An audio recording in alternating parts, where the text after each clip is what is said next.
Are you into strange and spooky? Then you need to check out Shadow Market on June 27th from 10 a.m. to 5 p.m. at the Manchester Event and Visitor Center in Manchester, Tennessee. It's just a short drive from Nashville.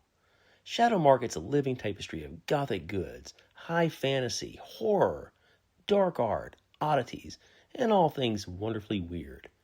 Pre-purchase tickets are just $11 or $15 at the door on the day of the event. You can purchase tickets and vendor booths now at shadowmarketus.com. Again, that's shadowmarketus.com. And be sure to follow Shadow Market on Facebook at facebook.com/shadowmarketus. Stay spooky.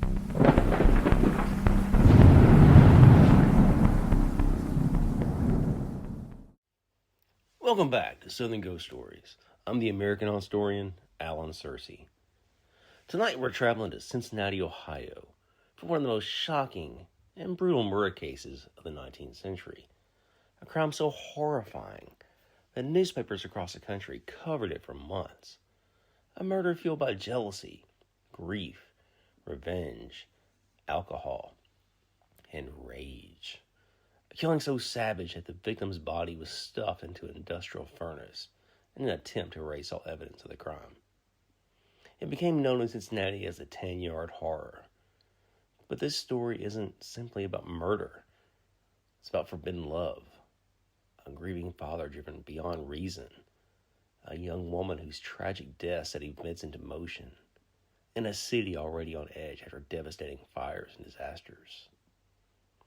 And if local legends are to be believed, the spirits connected to this tragedy may never have left the old West End of Cincinnati. So turn down the lights, settle in, and let's step back to November of 1874. The fall of 1874 had been hard on Cincinnati. Only weeks before our story begins, a series of destructive fires had swept through parts of the city. Residents were nervous, they were on edge. The Cincinnati Fire Department was exhausted and understaffed. Everywhere people looked, there seemed to be smoke on the horizon. Then came the evening of November 6th. Shortly after dark, flames erupted inside the Working Company Candle Factory, located near Poplar Street and Gamble Alley. Firefighters rushed to the scene with a horse-drawn steam engine, while thousands of curious citizens poured into the streets to watch. The blaze quickly intensified. As firefighters battled the flames, the fire spread to the building's basement where the boilers were located. Suddenly, a tremendous explosion rocked the neighborhood. Walls collapsed. Firemen were thrown from rooftops. Panic spread through the crowd. Yet despite the chaos, no one was killed. One of the worst injuries happened not to a firefighter, but to a spectator named Charles Barb. Like so many others, Charles wanted a better view of the inferno. He climbed onto the roof of Henry Freiberg's nearby tannery. Standing high above the crowd, he watched the flames dance against the night sky. Then he leaned too far. He lost his footing and plunged through the roof. Witnesses watched in horror as he crashed to the ground below. Doctors later determined that both his legs had been broken. His injuries were severe, but he survived. What nobody knew was that Henry Freiberg's tannery, the very building Charles had climbed to watch a fire, would become the setting for a far greater horror less than 24 hours later. Now, to understand the murder, we got to meet a young German immigrant named Herman Schilling. Herman arrived in Cincinnati in 1868 as a teenager looking for work and opportunity. Like many immigrants of the era, he came with a little more than determination and ambition. He found both at Henry Freiberg's tannery. The hard-working young man quickly impressed his employer, and over the years, Herman learned every aspect of the tanning business and eventually became Freiberg's trusted right-hand man. And living nearby was another German immigrant named Andreas Egner. Egner owned a saloon and a boarding house that catered to laborers from surrounding factories. Upstairs, tenants rented rooms. Downstairs, workers gathered to drink, socialize, and escape the hardships of daily life. Helping operate the saloon was Andreas' teenage daughter, Julia. By every account, Julia was beautiful, charismatic, and impossible to ignore. Men crowded the establishment, hoping to catch her attention. Among them was Herman Schilling. Before long, the two began a secret romance. There was a significant age difference between them. Herman was nearly 10 years older, and Andreas Egner strongly disapproved of the courtship. Yet the young couple continued to see each other in secret. Their meetings became increasingly risky. Late at night, after the saloon had closed, Herman would sneak into Julia's room in the boarding house. For a time, their secret remained hidden, but eventually, everything fell apart. One night in July of 1874, Andreas Egner discovered the couple together. Enraged, he burst into Julia's room, and Herman barely had time to react. Half-dressed and trapped, he made a desperate decision. Rather than face Julia's furious father, he leapt from a second-story window and escaped into the darkness below. The fallout was immediate. Herman was thrown out of the boarding house and forced to find somewhere else to live. And Julia's punishment, it was even worse. Her father beat her. He disowned her. And what Andreas didn't know was that Julia was pregnant. Following the assault, Julia was hospitalized. The injuries and emotional trauma proved devastating. She lost the baby. Her condition continued to decline. On August 6, 1874, Julia Egner died. Imagine the emotions swirling through that family. A father convinced one man had ruined his daughter's life. A daughter dead. A grandchild lost. Herman found a place to stay right across the street in Gamble Alley. He stayed at the tannery where he worked. Mr. Freeberg gave him a room. But that was a recipe for disaster. Andreas was across the street, and he blamed Herman for everything. The stage was set for revenge. When Andreas learned of Julia's death, grief transformed into rage. Together with his 16-year-old son, Fred, he armed himself with a wooden barrel stave, and he marched across the alley to confront Herman.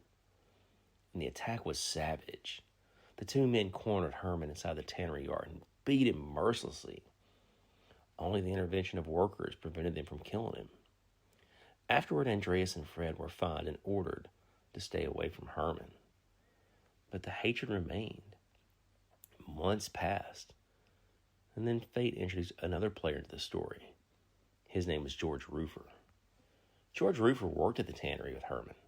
He had a troubled past, struggled with alcohol, and he frequently butted heads with Herman. When business slowed in November, Herman suggested to Henry Freeberg that George be let go. Well, on November 7th, George was fired. Humiliated and angry, he walked across the street, right into Andreas Egner's saloon. And then he drank wine and complained bitterly about losing his job. Andreas listened. Then he began feeding George's anger. Glass after glass of wine disappeared. Resentment became fury. Finally, George exploded. He told Andreas Egner, "Let's kill the Low Dutch tonight." And those words changed everything. Within minutes, the saloon had closed early. They shut the doors. The patrons sent home. And 3 men began planning a murder. That night, Andreas Egner, Fred Egner, and George Roofer quietly entered the tannery grounds. They carried food to distract the watchdogs. Then they hid inside a shed and they waited. Around 10 o'clock, Herman came strolling in. He entered the stable and began tending to the horses. He had no idea death was waiting for him in the shadows. George struck first, swinging a wooden stake. With all his strength, he smashed Herman in the back of his head. A second blow followed, then a third. But Herman fought back. Despite his injuries, he grabbed the weapon and struggled desperately against his attacker. And for a moment, it appeared he might survive. Then Andreas Egner entered the fight. He drove a pitchfork into Herman's thigh. The wound dropped him instantly. As Herman collapsed, Andreas repeatedly stabbed him with the pitchfork while George continued beating him with the stake. blood covered the stable floor, bones shattered. Herman screamed for help. Witnesses later recalled hearing him cry out, "John, John, come help me. Somebody's killing me." Those desperate words echoed in the darkness. But no rescue came. And once Herman stopped moving, the killers faced a new problem. What should they do with the body? Well, George Roofer, he had a solution. Throw him in the furnace. Together, the men dragged Herman's body across the tannery. The remains were so heavy they struggled to move him. At the boiler room furnace, they attempted to force him through the opening. The body became lodged. Fred tried pushing it deeper with the iron rod, but failed. Finally, George seized the bar and rammed the corpse forward. The body disappeared into the flames. As the fire consumed Herman Schilling, the murderers washed their hands in a nearby hydrant and headed on home. But they had overlooked something. A witness had heard everything. Remember how Herman was calling out to John? Well, a young neighbor named John Hollerback had been preparing for bed when he heard the struggle. Looking out the window, he recognized Herman's voice and those horrifying cries for help. Well, John shouted into the darkness and threatened to shoot. And moments later, the sound stopped. All he heard were footsteps running away. The next morning, workers entered the tannery. Inside the stable, they found blood everywhere. A pitchfork covered in blood and hair, a bloody pike, a blood-soaked broom, and a trail of crimson leading toward the boiler room. Police followed that trail. When they opened the furnace door, they saw something inside. After extinguishing the fire, officers reached in and recovered partially burned human remains. The Tanyard Horror had begun. The coroner's inquest stunned Cincinnati. Jurors were forced to examine the charred remains recovered from the furnace. According to newspaper accounts, the body was burned beyond recognition. The eyes had been destroyed. The nose was gone. The skull was cracked from the intense heat. Some investigators even speculated Herman may have been alive when he was thrown into that fire. The possibility horrified the public. Newspapers published every gruesome detail. Crowds packed courtrooms. Citizens argued in taverns. Everyone had an opinion. Had Herman received justice? Or had Julia Egner's tragic death pushed her grieving far beyond the limits of sanity? Well, under intense questioning, young Fred Egner finally broke. He confessed. His detailed account matched the physical evidence almost perfectly. Soon afterward, George Roofer also admitted involvement, although he later would attempt to shift blame onto Andreas Egner. The city demanded justice. Fred Egner cooperated with prosecutors and served only a short prison term. For Andreas Egner, the outcome changed little. He was convicted and sentenced to death. But his lawyers continued fighting the case and eventually had the sentence commuted to life in prison. Egner spent roughly 20 years behind bars before tuberculosis ravaged his health. And as his condition worsened, he began suffering from mental problems, and he was eventually declared insane. Well, in 1895, Ohio Governor Charles Foster pardoned him due to his condition. Returning to Cincinnati brought little peace. Egner became increasingly paranoid, convinced people were trying to kill him. He reportedly attempted suicide several times, and after being rescued from an icy canal during a winter storm, he developed bronchitis. He died on January 23rd, 1899, at the age of 57. George Roofer's fate was equally tragic. He had 2 trials, and the second one, a change of venue helped spare him from the gallows. Although he was found guilty, the conviction was reduced to second-degree murder and received life in prison instead of the execution. While serving time in prison, Roofer lost his right hand in an accident. Despite the injury, he became known as a model prisoner, and his good behavior eventually led to an unexpected ally, the very prosecutor who had helped convict him, Clinton Gerard, and he supported the release. In 1894, Governor and future President William McKinley granted Roofer a pardon. After leaving prison, he returned to Cincinnati, worked odd jobs, and lived quietly until the turn of the 20th century. Ironically, neither of the men who helped kill Herman Schilling died on the gallows. Both escaped execution, spent years in prison, and ultimately lived long enough to leave the prison alive, though neither ever truly escaped the shadow of the Tanyard Horror. Today, almost nothing remains of the world where these events unfolded. The old tannery is gone. The saloon has vanished. The boarding house disappeared long ago. And some historians and paranormal enthusiasts believe the emotional scars left behind never completely healed. Think about that tragedy. A young woman dies after losing her unborn child. A father consumed by grief. A young man beaten, stabbed, and burned. A teenager forced into a conspiracy of murder. Lives destroyed on every side. And those are exactly the kinds of circumstances that often fuel ghost stories.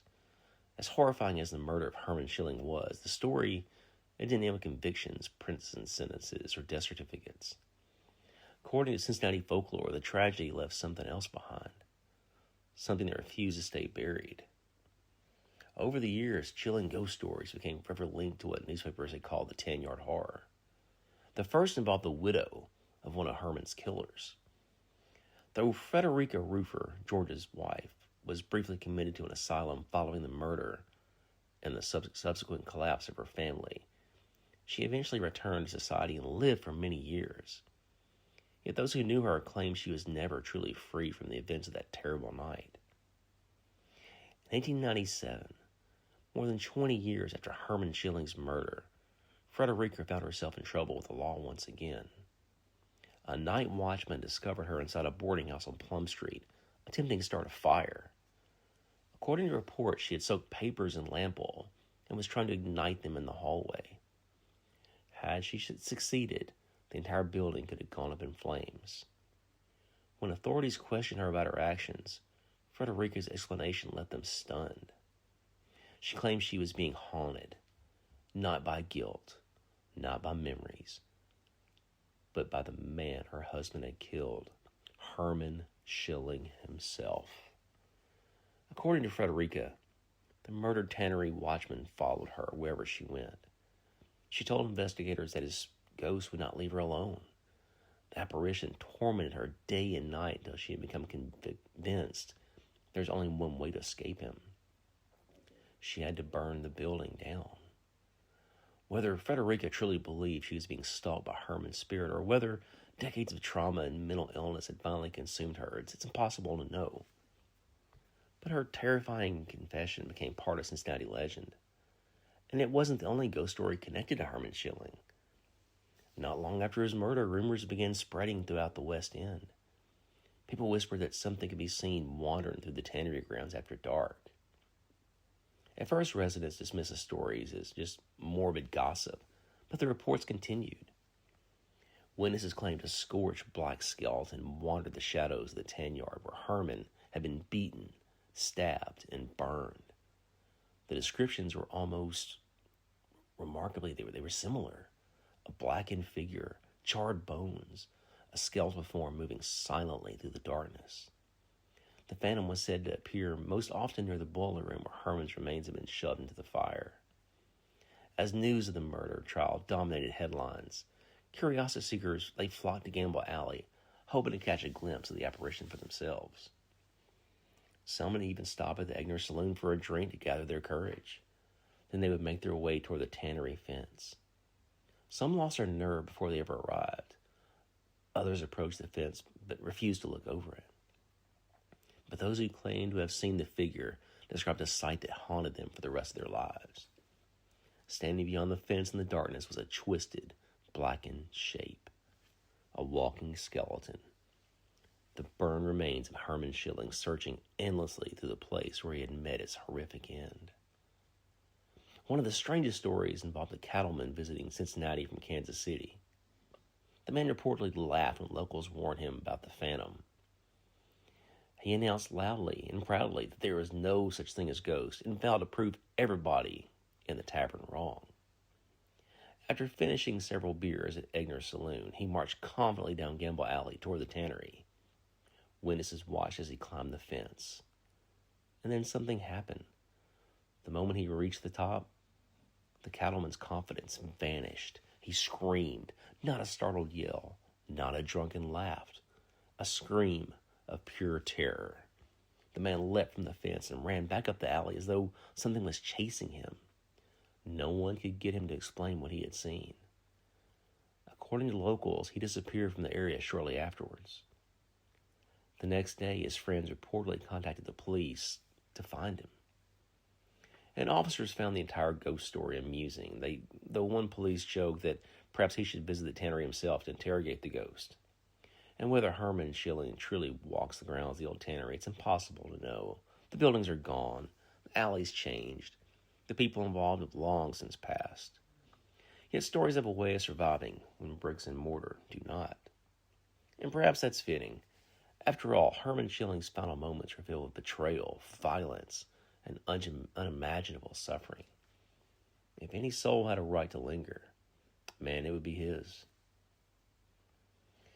So if you enjoyed this episode, check out my book, Ghost Stories and Graveyard Tales Cincinnati, where I dive deeper into the haunted history of Cincinnati.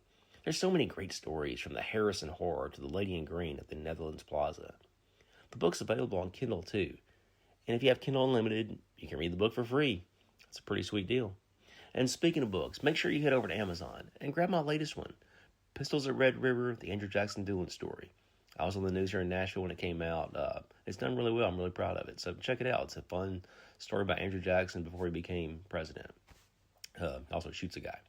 Anyway, also make sure to leave a review and please subscribe to the show. Those really help and helps more people find the podcast. Have you been to Monster City Madhouse yet? The new shirt man's a lot of fun. The Bride of Frankenstein spoken, and honestly, she may have a point. The new Mini Monsters tee throws together a chaotic crew of pint-sized creatures, creepy cuteness, and vintage Halloween cartoon vibes into one gloriously weird design. Featuring tiny vampires, little mummies, swampy troublemakers, and one very unimpressed bride rocking the line, "Boys are gross." Not sure about that.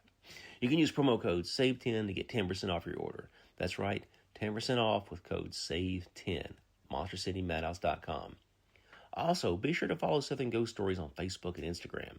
You can send me comments and questions you'd like to hear answered on a future Q&A show. There is a Q&A show coming up. It's in the pipes, probably another week or two.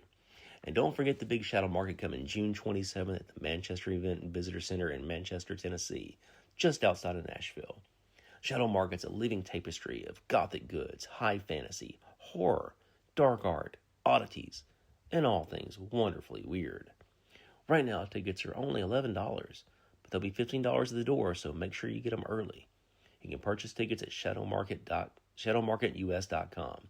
Be sure to follow Shadow Market on Facebook, Facebook.com/ShadowMarketUS.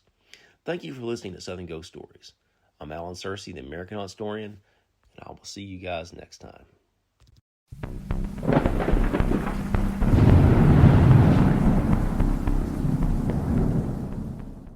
Monster City Madhouse, a year-round online store full of Halloween and classic horror shirts, with an emphasis on the vintage look. Use code SAVE10 for 10% off your order. MonsterCityMadhouse.com. Free shipping and financing's available. If you love ghosts, cryptids, UFOs, and everything that goes bump in the night, then mark your calendars for the West Kentucky Paranormal Expo, happening September 26 in Mayfield, Kentucky at the Mayfield Graves County Fairgrounds. This incredible one-day event brings together some of the biggest names in the paranormal community, including Aaron G. Thompson from Netflix's 28 Days Haunted, Jimmy and Jeffrey from Outlaw Paranormal, the Wyndham Bros, Josh Morris, Michael Huntington, Rachel Ravensville, and many, many more special guests and speakers. Your admission is just $15, and that gets you an all-day come-and-go wristband so you can explore at your own pace. Browse more than 35 vendors, enjoy delicious food trucks, attend speaker presentations and panels, meet investigators, hear incredible stories, and dive into the worlds of hauntings, cryptids, UFOs, and the unexplained. Whether you're a seasoned ghost hunter or just curious about the mysteries that surround us, there's something for everyone at the West Kentucky Paranormal Expo. Tickets are on sale now. For more information, visit West Kentucky Paranormal Expo on Facebook and get ready for one of the most exciting paranormal events of the year. We'll see you in Mayfield on September 26th.